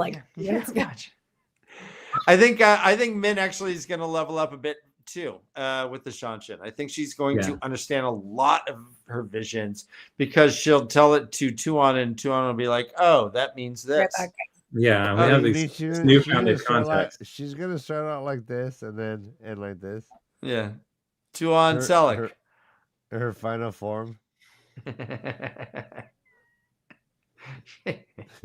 Right? Why not? Yeah. Or is it like this? To this. he wishes. He wishes. Look at all them They're very similar. marbles They're I very was similar. smuggling. Or is it like this?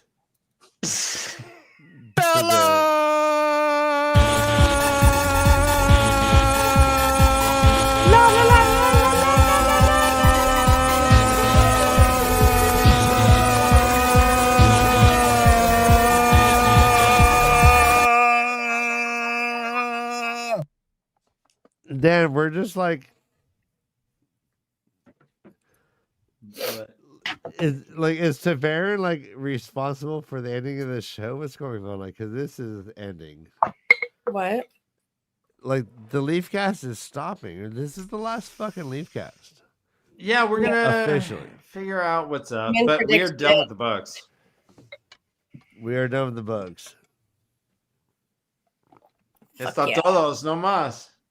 This is me trying to like gracefully bring it to a conclusion. We've been doing this for 5 years, 215 live shows. They used to be way longer, and then I got a job, and also we're like, oh, we gotta end early. But yeah, like we've been doing this. I can't even count how many hours we've been live talking about this series Right, with you guys. right. Thank you. Mwah. From the bottom of our hearts. Hey, Nice that I. thank you, Dana Lou, for suggesting multiple chapters a show. Mm-hmm. Yeah, you. right. Yeah. And yeah, We're going way back with that. I know. But yeah, thank you. This has been it's been real. It's been a journey. It's I mean, real. I've changed a shit ton in fucking 5 years. So I am not the same person that started this show. That's for sure. Which is a good thing. Yeah. Right. I mean, It's a very yeah, good just thing. yeah. You guys, there's been a lot of changes. It's been So many been changes. fun seeing the growth around the swirl of life. Yeah. You know. Yeah, right. Like so many things have happened also within the fandom, and like so many people getting married, having babies, dying, having tragedies, like just a lot of change and a lot of life has been lived in the past 5 years. Yeah. It's crazy. This whole community is so tight knit, and it's really nice. It's really cool to see everybody so supportive of one another when that's the need. So Yeah. pretty magical community. Oh, I mean, like so many stories. People getting their car stolen, and then we like go fund them a new car. It's all fucking Yeah, great. I know. Our channel specifically, the way Leaf, we sponsor several like very personal GoFundMe's just to help out people in times of need. One of the things I'm most proud of is the amount of money we've raised for charities. Like, you know, like it's like we're Scrooge McDuck in the YouTube money. It's like gold bullion. It's like it's hard to even like swim through rooms of it. Like, you know, we're like, oh my god, there's so much gold. It's YouTube so hard to swim loves through us coins, so right? much, man. It's so hard to. Maybe if our feet were webbed, we could do it. But You're it's right. so You're hard. right. We got these pathetic, like normal, like mongoloid feet, but like It's so hard. But Josh, yeah, fuck you, Josh. You came in. Fuck you, Josh. Like Josh and I were in a band for like 7 years. Then he moved to Florida for whatever fucking reason he did. Some dumb I parents. think he regrets it to Oh, this family, day. But like family. So far. and like, but like now we've done the show 4 years. I think at least 3 years. At least 3, 4. Fucking correct. Yeah. Guys, these numbers, this whole thing is fucking mind blowing.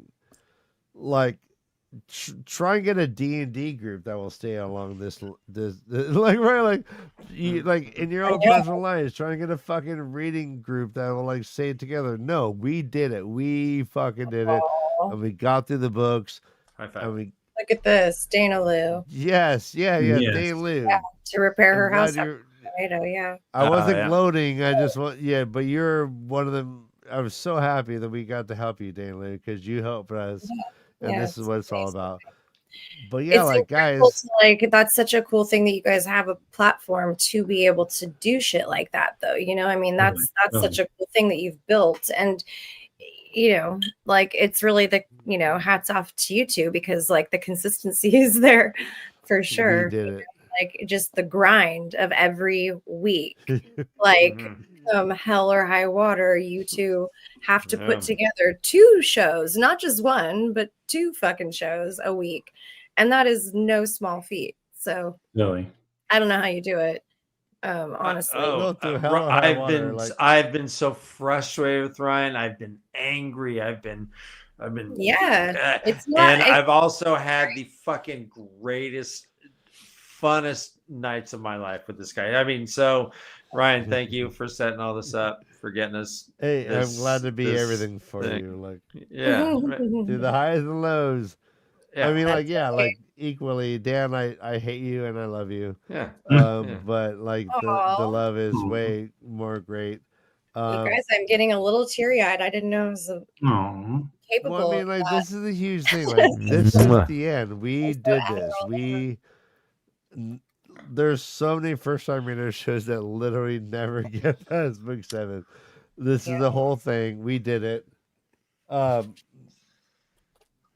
We did what it. does this mean for the channel? We did it. To be honest, we don't know. We don't know. And we will let everyone know when we solve this dilemma. But like there will be a break from Wednesday nights. Anyone who like adjusted their schedule, thank you to be here. Thank you so much. You are now free to be with your loved ones or just masturbate for 2 hours straight. Whatever you want to do, you're free. But we will let you know what the future of this channel holds.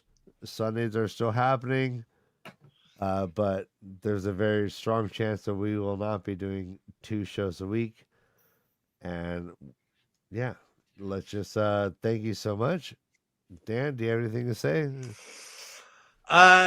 Just an extra shout out to everyone here in the chat.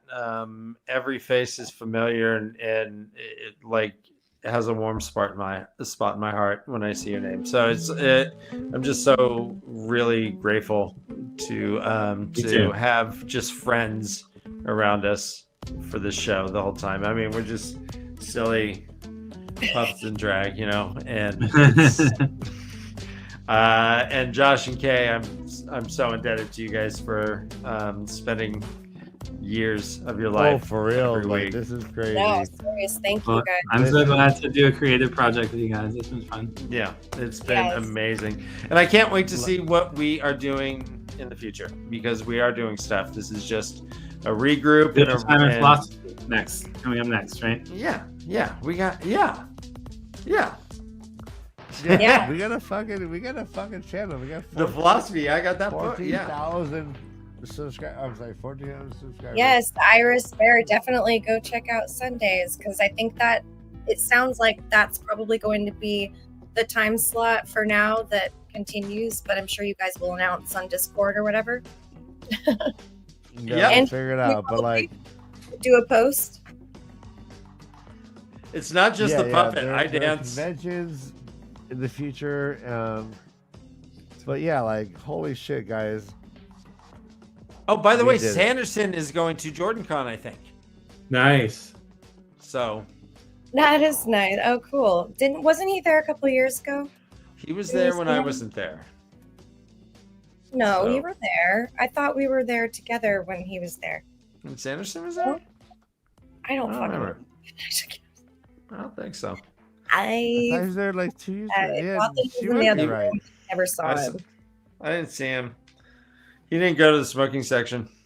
That is true. He did not see him. But look forward to seeing our first time readers, Josh and Kay, on any channel talking about the Wheel of Time, because they are no longer first time readers. They've seen it all, they've experienced it all. So yeah, like, they're no longer hindered by this like fucking. So yeah, I was just like we went on YouTube today, and I was like, holy shit, I can watch any of Daniel Green's videos. Yeah. You can watch any of any videos. Mind boggles. Like, where to start? All right, We have a Santa's lot of there in tavern talks. 2021. Damn, were we in? Yes. Were I we can't. there in Yeah. 2021? Here, I guess. I gotta feel start. like that was too early. 22, 23, 24, I'm gonna 25. go. Number 2021. I don't think I was there. I think it was the year Watt before. Idol. I'm gonna binge Watt Idol like there's nobody's sure. business. That's just gonna Binge be Watt Idol. all the time. So either way, like Case Nice and I, when Todd left, we were proverbially in a puppet pickle, Puppet pickle. which Felt pickle. is my favorite Pornhub search. Puppet Pickle which is is surprisingly coincidentally, vast. I mean, Puppet huge Pickle is playlist. like what I search for in Pornhub. But like, we were like desperate, and you jumped in, and you started reading fucking fantasy for the first time in your life, and you started like, I mean, like you've just been like the fucking Borg. You were the pillar. Thank you so much, Case Ice and I. No, thank you guys. Yeah, and then Josh comes in. Thank you, Josh. If Guys, only and what I don't know.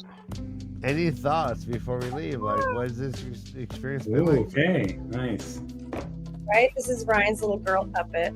Nice. Ooh la I la. face fucked that thing Ooh. like so much.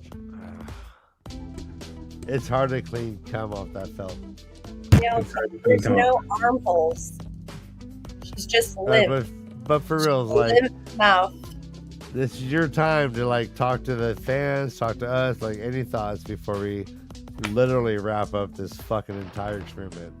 Glad to be here. Thank you guys. No, Like I said, think we said it all at this point, you know? I'm gonna I do mean, a creative project with y'all. and we love you. And, you know, read and fuck off. Read and fuck off. That's right. Yeah. All right, Chris, you got the ending? What? Oh, what is the ending? Run for your lives. Run for your lives. Oh, yeah, This is run. what it Oh, is. yeah. We started the show. That's right. All right, run for your lives, because this is the way of the